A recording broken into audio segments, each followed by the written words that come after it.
నమస్కారం స్వాగతం ముందుగా ముఖ్యాంశాలు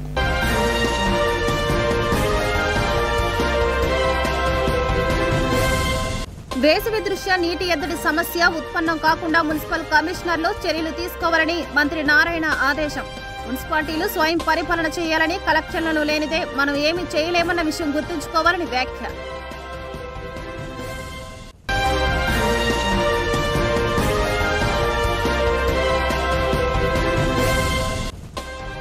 రాజ్యాంగబద్ధంగా విధులు నిర్వర్తించే పోలీస్ వ్యవస్థపై వైసీపీ అధినేత జగన్ చేసిన వ్యాఖ్యలు సరైనవి కాదని బీజేపీ రాష్ట్ర అధ్యక్షురాలు ఎంపీ పురంధేశ్వరి వెల్లడి. శాంతి భద్రతలను కాపాడడంలో పోలీసుల ప్రాణాలను సైతం త్యాగం చేస్తారని వ్యాఖ్య. తప్పు చేసిన పోలీసులను బట్టలోడదీస్తామని మాట్లాడి వ్యవస్థను కించపరచడం తగదని హితవు.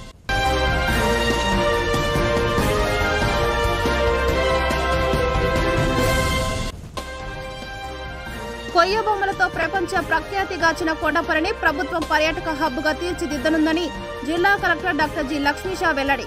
పర్యాటకులు సందర్శించేలా కొండపల్లి ఖిల్లాను బొమ్మల కాలనీని అభివృద్ధి చేయనున్నట్లు వ్యాఖ్య.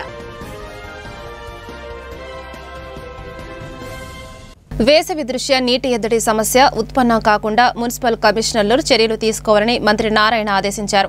మున్సిపాలిటీలు స్వయం పరిపాలన చేయాలని కలెక్షన్లు లేనిదే మనం ఏమీ చేయలేమన్న విషయం గుర్తుంచుకోవాలన్నారు. రాజ్యాంగబద్ధంగా విధులు నిర్వర్తించే పోలీస్ వ్యవస్థపై వైసీపీ అధినేత జగన్ చేసిన వ్యాఖ్యలు సరైనవి కాదని బీజేపీ రాష్ట్ర అధ్యక్షురాలు ఎంపీ పురంధేశ్వరి అన్నారు. శాంతి భద్రతలను కాపాడడంలో పోలీసులు ప్రాణాలను సైతం త్యాగం చేస్తారన్నారు. రామగిరి పర్యటన నేపథ్యంలో తప్పు చేసిన పోలీసులను బట్టలోడదీస్తామని మాట్లాడి వ్యవస్థను కించపరచడం తగదన్నారు. పోలీసులలో మహిళలు కూడా ఉన్నారన్న విషయం గుర్తుంచుకోవాలని జగన్ క్షమాపణ చెప్పారని డిమాండ్ చేశారు. నమస్కారం. పోలీసు వారు రాజకీయ నాయకుల యొక్క చొరవతోటో లేదా ఏదో ఒక వ్యవస్థ చొరవతోటో వారి యూనిఫామ్ని సంపాదించుకోరు. కష్టతరమైనటువంటి పరీక్షల్లో వారు ఉత్తీర్ణులై వారు ఆ అర్హతని సాధిస్తూ ఉంటారు. దేశంలో అదేవిధంగా రాష్ట్రంలో కూడా శాంతి భద్రతల్ని కాపాడవలసినటువంటి బాధ్యత వారి భుజాల మీద వేసుకునేటువంటి 4వ సింహంగా పోలీసు వ్యవస్థని ప్రతి ఒక్కరూ కూడా గుర్తిస్తూ ఉంటారు. వారి ప్రాణాలని ఒడ్డి శాంతి భద్రతల్ని కాపాడటంలో వారు ఒక ప్రధానమైనటువంటి భూమికని పోషిస్తూ ఉంటారు. అటువంటి 4వ సింహంగా పరిగణించబడుతున్నటువంటి పోలీస్ వ్యవస్థని ఉద్దేశించి జగన్మోహన్ రెడ్డి గారు బట్టలోడదీసి కొడతాము అని చెప్పటం ఇది సర్వత్రా ఖండించవలసినటువంటి అంశంగా నేను భావిస్తున్నాను. ఈరోజు ఏదైతే రామగిరిలో జరిగిందో, రామగిరి సత్యసాయి జిల్లాలో ఉన్నటువంటి సందర్భంలో సత్యసాయి జిల్లా ఎస్పీ ఒక మహిళ అనేటువంటి విచక్షణ కూడా కోల్పోయి ఈ రకంగా వ్యాఖ్యానించడం అనేది ఇది సమంజసం కాదు అని చెప్పి జగన్మోహన్ రెడ్డి గారికి తెలియజేస్తున్నాం. ఈరోజు ఈ పోలీస్ వ్యవస్థలో దగ్గర 5,000 మహిళలు ఉన్నారు అనేటువంటి విషయాన్ని జగన్మోహన్ రెడ్డి గారు గుర్తించాలి. ఇది కేవలం మహిళలు మాత్రమే కాదు, ఆ వ్యవస్థలో పనిచేస్తున్నటువంటి మహిళలు లేదా పురుషులకి సంబంధించి మాత్రమే కాదు, అసలు ఆ వ్యవస్థను కించపరచడం ఈ రకంగా వ్యాఖ్యానించడం అనేది ఇది ఎవరూ కూడా స్వాగతించదగ్గ విషయం కాదు అని చెప్పి తెలియజేస్తూ ఆ వ్యవస్థకి ఇవాళ జగన్మోహన్ రెడ్డి గారు క్షమాపణ చెప్పాలని చెప్పి భారతీయ జనతా పార్టీ డిమాండ్ చేస్తుంది. కొయ్య బొమ్మలతో ప్రపంచ ప్రఖ్యాతిగాచిన కొండపల్లిని ప్రభుత్వం పర్యాటక హబ్గా తీర్చిదిద్దనుందని ఎన్టీఆర్ జిల్లా కలెక్టర్ డాక్టర్ జి లక్ష్మీషా తెలిపారు. పర్యాటకులు సందర్శించేలా కొండపల్లి ఖిల్లాను బొమ్మల కాలనీని అభివృద్ధి చేయనున్నట్టు తెలిపారు. నమస్కారం. పోలీసు వారు రాజకీయ నాయకుల యొక్క చొరవతోటో లేదా ఏదో ఒక వ్యవస్థ చొరవతోటో వారి యూనిఫామ్ని సంపాదించుకోరు. కష్టతరమైనటువంటి పరీక్షల్లో వారు ఉత్తీర్ణులై వారు ఆ అర్హతని సాధిస్తూ ఉంటారు. దేశంలో అదేవిధంగా రాష్ట్రంలో కూడా శాంతి భద్రతల్ని కాపాడవలసినటువంటి బాధ్యత వారి భుజాల మీద వేసుకునేటువంటి 4వ సింహంగా పోలీసు వ్యవస్థని ప్రతి ఒక్కరూ కూడా గుర్తిస్తూ ఉంటారు. వారి ప్రాణాలని ఒడ్డి శాంతి భద్రతల్ని కాపాడటంలో వారు ఒక ప్రధానమైనటువంటి భూమికని పోషిస్తూ ఉంటారు.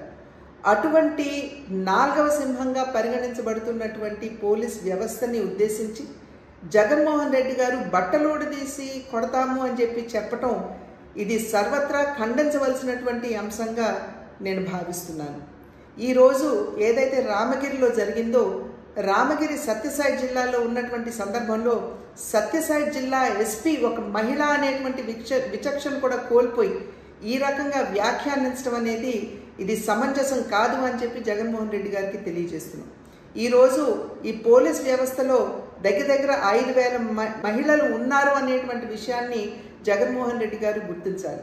ఇది కేవలం మహిళలు మాత్రమే కాదు, ఆ వ్యవస్థలో పనిచేస్తున్నటువంటి మహిళలు లేదా పురుషులకి సంబంధించి మాత్రమే కాదు, అసలు ఆ వ్యవస్థను కించపరచడం, ఈ రకంగా వ్యాఖ్యానించడం అనేది ఇది ఎవరూ కూడా స్వాగతించదగ్గ విషయం కాదు అని చెప్పి తెలియజేస్తూ ఆ వ్యవస్థకి ఇవాళ జగన్మోహన్ రెడ్డి గారు క్షమాపణ చెప్పాలని చెప్పి భారతీయ జనతా పార్టీ డిమాండ్ చేస్తుంది. ఇంద్రకీలాద్రిపై కొలువైన జగన్మాత శ్రీ కనకదుర్గమ్మ వారిని ప్రసిద్ధ స్వామి సత్యానంద యోగ ఆశ్రమ పీఠాధిపతులు స్వామి నీరజానానంద సరస్వతి దర్శించుకున్నారు. ఇంద్రకీలాద్రి చేరుకున్న స్వామి వారికి ఆలయ సంప్రదాయం ప్రకారం పండితులు వేద మంత్రాలతో ఆలయ కార్యనిర్వహణాధికారి కె రామచంద్ర మోహన్ స్నానాచార్యవి శివప్రసాద్ శర్మ ఆలయంలోనికి స్వాగతించారు. శ్రీ అమ్మవారి దర్శనం అనంతరం వేద పండితులు ఆశీర్వచనం చేసి అమ్మవారి చిత్రపటం ప్రసాదాలను పీఠాధిపతులు నీరజానానంద సరస్వతి స్వామికి కార్యనిర్వహణాధికారి అందించారు.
టీడీపీ నేతలపై వైసీపీ ఎన్టీఆర్ జిల్లా అధ్యక్షులు దేవినేని అవినాష్ విరుచుకుపడ్డారు.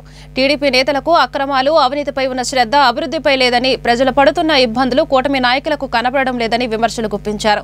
ప్రజలు అందరి పక్షాన తాము పోరాడటానికి సిద్ధంగా ఉన్నామని ఉద్ఘాటించారు. ఒక ఆత్మీయ సమావేశం ఏర్పాటు చేసుకుని ఏదైతే రాష్ట్రంలో కూటమి ప్రభుత్వం అధికారంలోకి వచ్చిన తర్వాత సూపర్ 6 పేరుతో ప్రజల్ని మోసం చేసి అధికారంలోకి వచ్చి ఏ ఒక్క హామీ గారు నెరవేర్చకుండా, మరీ ముఖ్యంగా తూర్పు నియోజకవర్గంలో గత 5 సంవత్సరాలు జగన్మోహన్ రెడ్డి గారి ఒక నాయకత్వంలో 600 కోట్ల పైగా అభివృద్ధి కార్యక్రమాలు వైఎస్ఆర్ కాంగ్రెస్ పార్టీ ఆధ్వర్యంలో చేస్తూ జరిగింది. ఈ రోజు కూటమి ప్రభుత్వం అధికారంలోకి వచ్చిన సంవత్సరం కాలంలో ఒక్క కార్యక్రమం గారే చేయకుండా 5 సంవత్సరాల చివరిలో ఏదైతే మేము శాంక్షన్ చేసిన రోడ్లు కానివ్వండి, మేము ప్రపోజల్స్ పెట్టిన రోడ్లు కానివ్వండి, జగన్మోహన్ రెడ్డి గారు అధికారంలో ఉన్నప్పుడుగా వైఎస్ఆర్ కాంగ్రెస్ పార్టీ అధికారంలో ఉన్నప్పుడు శాంక్షన్ అయిన రోడ్లని ఈరోజు వాళ్ళు కొబ్బరికాయలు కొట్టి ఏదో కూటమి ప్రభుత్వం ఆధ్వర్యంలో జరిగిందని చెప్పని ఈరోజు అబద్ధపు ప్రచారాలు చేసుకుంటున్నారు. ఈరోజు ప్రజల దగ్గరికి వెళ్లకుండా, ప్రజల దగ్గరికి ఎక్కడికి వెళ్తే మమ్మల్ని సూపర్ 6 హామీల గురించి అడుగుతారేమో అని చెప్పిన ఒక భయంతో ఈరోజు కూటమి నాయకులు ఎవరు కూడా ప్రజల దగ్గరికి వెళ్ళలేని పరిస్థితి ఈరోజు ఈ రాష్ట్రంలో, మరీ ముఖ్యంగా మా తూర్పు నియోజకవర్గంలో ఉంది. ఎందుకంటే మా తూర్పు నియోజకవర్గంలో ఒక విశేషం ఉంది. చంద్రబాబు ఒకటి చెప్తే మా ఎమ్మెల్యే 2 చెప్తారు.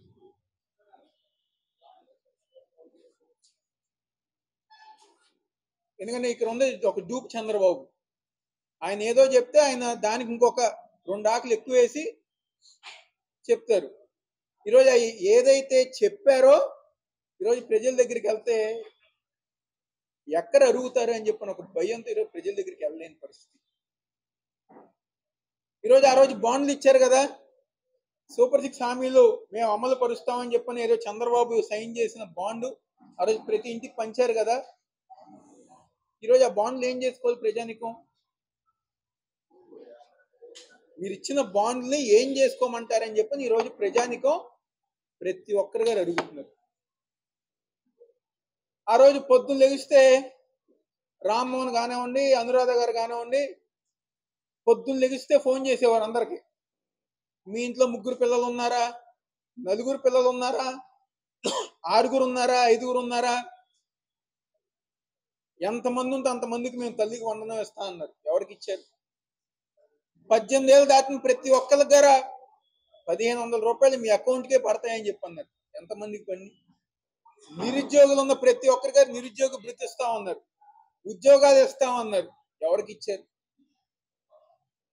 ప్రతి డివిజన్ గార వైఎస్ఆర్ కాంగ్రెస్ పార్టీ కంటే మేము ఇంకెక్కువ అభివృద్ధి చేస్తామన్నారు. ఏం చేశారు? ఎందుగారు మేము చెప్పట్లా, మేము అడగట్లా. ఈరోజు తూర్పు నియోజకవర్గంలో ఉన్న ప్రజానికం ఈరోజు స్థానిక ఎమ్మెల్యేని, తెలుగుదేశం పార్టీ కూటమి నాయకుల్ని వాళ్ళు ప్రశ్నిస్తున్నారు. ఈరోజు ప్రతి ఒక్కరి గార ఈ రాష్ట్రంలో జగన్మోహన్ రెడ్డి గారు లేకపోతే ఇదా మన పరిస్థితి అని చెప్పిన విధంగా ఈరోజు ప్రతి ఒక్కరి గారు ఆలోచిస్తున్నారు. ఆయన ఉంటే సంక్షేమం ఉండేది, ఆయన ఉంటే అభివృద్ధి కార్యక్రమాలు జరిగాయి. 13న జరిగే మత సామరస్య శంఖారావం జాతీయ సదస్సుకు సిపిఎం మద్దతు ప్రకటిస్తుందని సిపిఎం రాష్ట్ర కార్యదర్శి వి శ్రీనివాసరావు తెలిపారు. బాలోత్సవ భవన్ నందు సిపిఐ నిర్వహించిన మీడియా సమావేశంలో ఆయన మాట్లాడారు. గిరిజనుల హక్కులను హరించే విధంగా పథకం ప్రకారం ప్రభుత్వం చర్యలు చేపట్టిందని, ఏజెన్సీ ప్రాంతాన్ని కార్పొరేటర్లకు అప్పగించే కుట్ర చేస్తున్న కూటమి ప్రభుత్వ విధానాలను వ్యతిరేకించారని పిలుపునిచ్చారు. స్పీకర్గా ఉన్న అయ్యన్న పాత్రుడు 1/70 చట్టాన్ని సవరించారని పిలుపునిచ్చారని, దీనికి వ్యతిరేకంగా ఏజెన్సీ ప్రాంతంలో 2 రోజుల బంద్ చేశారని తెలిపారు. తర్వాత వారు సవరణను వెనక్కి తీసుకున్నారని తెలిపారు. సుంకాలు విధిస్తూ దేశాన్ని అసభ్యకర పదజాలంతో దూషించిన అమెరికా అధ్యక్షుడు డొనాల్డ్ ట్రంప్కు వ్యతిరేకంగా మోడీ ప్రభుత్వం పెదవి విప్పలేదని మండిపడ్డారు. అంతర్జాతీయంగా క్రూడ్ ఆయిల్ తగ్గితే పెట్రోల్, గ్యాస్ ధరలు పెంచడం శవాలపై పేలాలు ఏరుకున్నట్లు ఉందని ఎద్దేవా చేశారు. నాన్ ట్రైబల్ ఉద్యోగాల పేరుతోటి వాళ్ళకి నాన్ ట్రైబల్ ఇళ్ల స్థలాలు కేటాయిస్తామని చెప్పిన పేరుతోటి ఒక ప్రకటన చేయించారు. అంటే భూమి మీద గిరిజనులకు ఉండేటువంటి హక్కుని ఒక్కొక్క అడుగు వెనక్కి లాగేదానికి ఒక పథకం ప్రకారం జరుగుతున్నది. మొన్న 3 రోజుల క్రితం పవన్ కళ్యాణ్ గారు, మన డిప్యూటీ సీఎం పవన్ కళ్యాణ్ గారు అరకు ప్రాంతంలో పర్యటించి అక్కడ కూడా అభివృద్ధి కార్యక్రమాలకి, రోడ్లకి, వాటికి వీటికి శంకుస్థాపనలు, ప్రారంభోత్సవాలు చేస్తూనే టూరిజం అభివృద్ధి పేరుతోటి పెద్ద ఎత్తున కంపెనీలని ఆహ్వానించడానికి సిద్ధపడుతున్నారు. అక్కడ అప్పటికే పవన్ కళ్యాణ్ గారికి మా పార్టీ తరఫున, అదేవిధంగా ఆదివాసీ సంఘాలు, గిరిజన సంఘాలు మెమరాండాలు కూడా ఇచ్చినాయి. 170ని అది ఒక ప్రత్యేకమైన చట్టం మన ఏజెన్సీ ప్రాంతంలో రాజ్యాంగంలోని 5వ షెడ్యూల్ ప్రకారం 170 చట్టాన్ని మన రాష్ట్ర ప్రభుత్వం ఉమ్మడి రాష్ట్రంలోనే మనం ఆమోదించుకున్నాం. ఆ తర్వాత పెసా చట్టం, అంటే గ్రామ సభలు ఏర్పాటు చేసి, ఈ మధ్యన ఎన్నికలు కూడా జరిగాయి, గ్రామ సభలు ఏర్పాటు చేశారు. ఈ గ్రామ సభలో అనుమతి లేకుండా అక్కడ ఏమి భూమి 1 సెంటు కూడా ఎవరికి ఇతరులకి కేటాయించడానికి లేదు. అలాగే ట్రైబల్ అడ్వైజరీ కమిటీలు ఏర్పాటు చేయాలి. గత ప్రభుత్వం ట్రైబల్ అడ్వైజరీ కమిటీ ఏర్పాటు చేయలేదు, ఈ ప్రభుత్వం కూడా ఏర్పాటు చేయలేదు. ఆ ప్రాంతంలో ఉండే ఎమ్మెల్యేలు, ఎంపీలు, ఎమ్మెల్సీ, ప్రజాప్రతినిధులతోటి ట్రైబల్ అడ్వైజరీ కౌన్సిల్ ఏర్పాటు చేయాలి.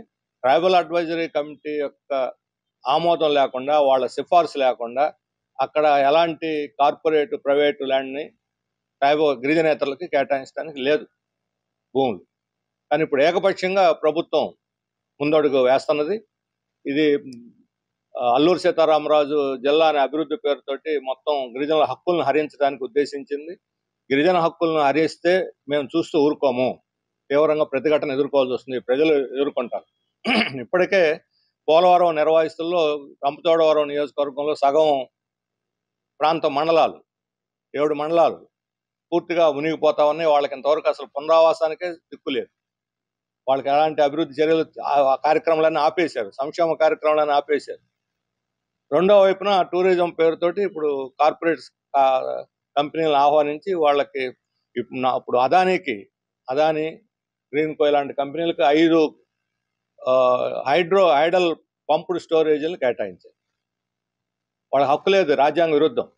ఐడల్ పంప్డ్ స్టోరేజ్ భూములు కేటాయించడం అంటే 1/17 ధిక్కరించడం. అది కూడా ఏకపక్షంగా ప్రజల యొక్క గొంతు నొక్కి వాళ్ళు ఏకపక్షంగా అదానికి కేటాయించారు. అంటే ట్రైబల్కి కేటాయించాల భూముల్ని పెద్ద పెద్ద కార్పొరేట్ కంపెనీలకి, చిన్న రైతులకు కూడా కాదు, గిరిజనేతర రైతులకు కూడా కాదు, పెద్ద పెద్ద కార్పొరేట్ కంపెనీలు తిమింగలాలకు తీసుకొచ్చి అక్కడ వదిలేటువంటి ప్రయత్నం జరుగుతూ ఉన్నది. ఏజెన్సీ ప్రాంతంలో అభివృద్ధి జరగాలనంటే సహకార సంఘాల ద్వారా, జీసీసీ, ఐటీడీఏల ద్వారా గిరిజనులకే ప్రభుత్వం పెట్టుబడులు పెట్టి బ్యాంకు రుణాలు ఇప్పించి వాళ్ళ ద్వారా అభివృద్ధి చేయాలి. ఇప్పటికే టూరిజం పేరుతో పెద్ద పెద్ద హోటల్స్ చాలా భాగం గిరిజనేతరులు వచ్చి భూములు లీజుకు తీసుకొని చట్టవిరుద్ధంగా వాళ్లే అనుభవిస్తున్నారు. టూరిస్టు ప్రాంతాల్లో ఉన్నటువంటి పెద్ద పెద్ద హోటల్స్ అన్ని గిరిజనేతరులు, ఇవన్నీ చట్టవిరుద్ధంగా వచ్చినాయి. రేపు ఇప్పుడు ఈ ప్లాన్ కానీ సక్సెస్ అయితే పెద్ద పెద్ద ఇప్పుడు టాటాలు, బిర్లాలు, అదానీలు, అంబానీలు వస్తారు. ఇక చిన్న వాళ్ళు కూడా కాదు.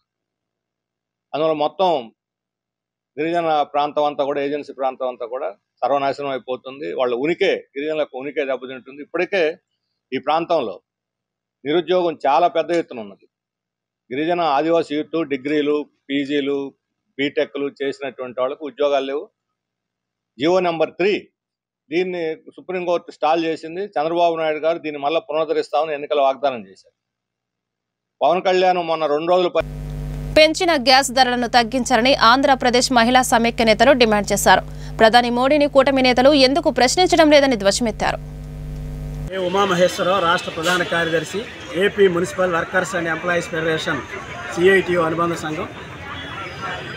రాష్ట్ర వ్యాప్తంగా మున్సిపల్ కార్మికులు, ఆప్కాస్లో ఉన్నటువంటి ఇతర కార్మికులు ఆందోళన చెందుతూ ఉన్నారు.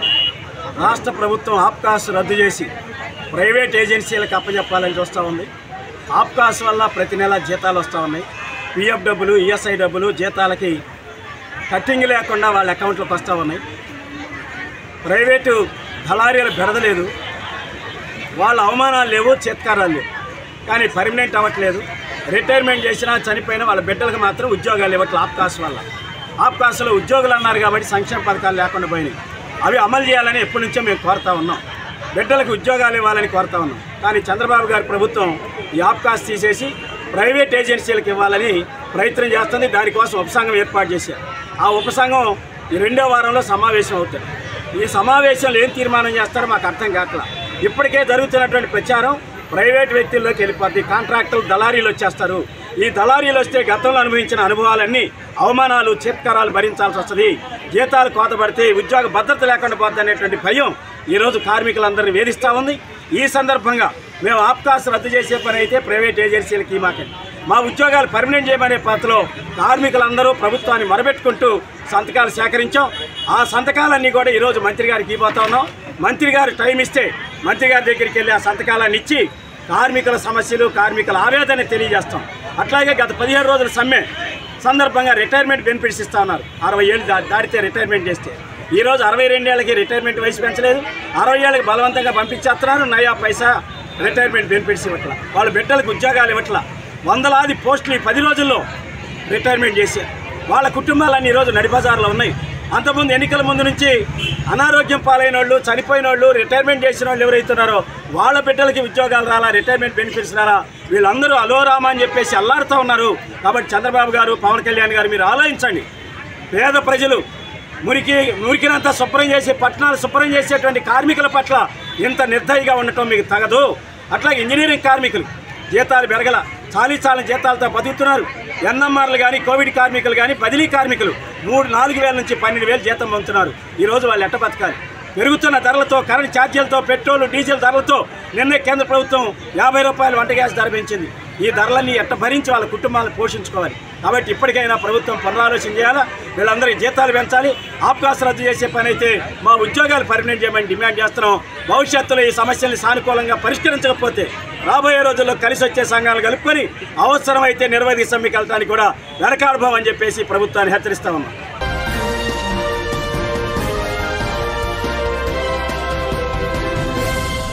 వేసవి దృష్ట్యా నీటి ఎద్దడి సమస్య ఉత్పన్నం కాకుండా మున్సిపల్ కమిషనర్లు చర్యలు తీసుకోవాలని మంత్రి నారాయణ ఆదేశం. మున్సిపాలిటీలు స్వయం పరిపాలన చేయాలని, కలెక్షన్లను లేనిదే మనం ఏమీ చేయలేమన్న విషయం గుర్తుంచుకోవాలని వ్యాఖ్య.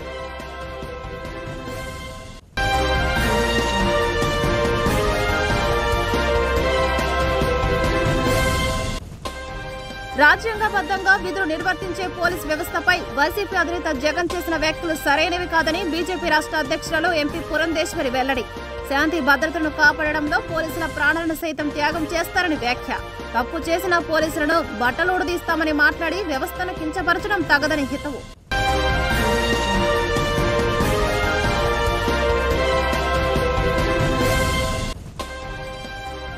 కొయ్య బొమ్మలతో ప్రపంచ ప్రఖ్యాతిగాచిన కొండపల్లిని ప్రభుత్వం పర్యాటక హబ్గా తీర్చిదిద్దనుందని జిల్లా కలెక్టర్ డాక్టర్ జి లక్ష్మీషా వెల్లడి. పర్యాటకులు సందర్శించేలా కొండపల్లి ఖిల్లాను, బొమ్మల కాలనీని అభివృద్ధి చేయనున్నట్లు వ్యాఖ్య. ఈ వార్త ఇంతటితో సమాప్తం. నమస్కారం.